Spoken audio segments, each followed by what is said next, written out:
The purpose of people. These past few months have been change after change for me. And like I've talked about in previous blogs, or in a previous blog, I've tried to maintain an upbeat attitude because it's all for a purpose and there's nothing I can do to stop it. But through all this change, I think the most valuable thing I've learned relates to the people in my life.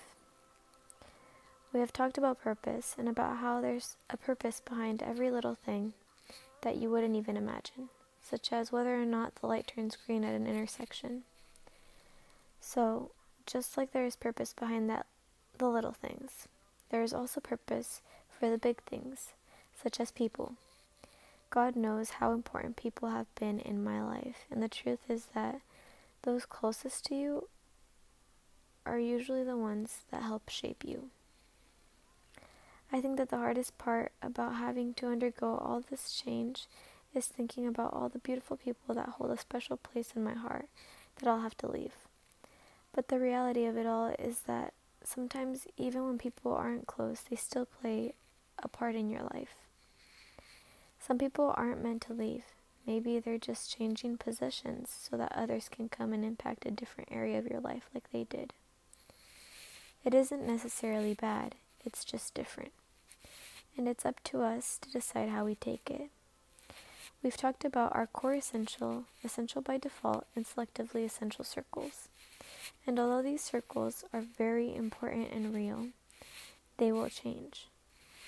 We know life is all about change. So we know our lives will constantly change, either expected or unexpectedly. With these changes, we will win and lose people.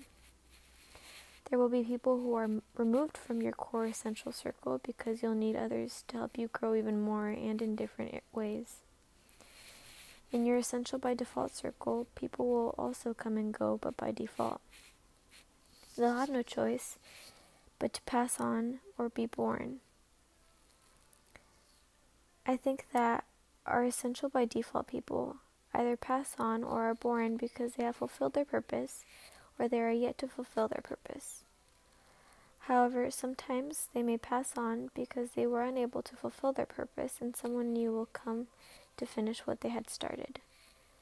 Then there's a selectively essential, which you choose to be a part of your life because they aren't blood and you don't have to love them, but in one way or another, they have won a place in your life. So you place the selectively essential in your life, not because you want them to mold you like your core essential, but because they are an important part of your life. All of these people have a very special purpose in your life. No matter how small, it will impact you greatly.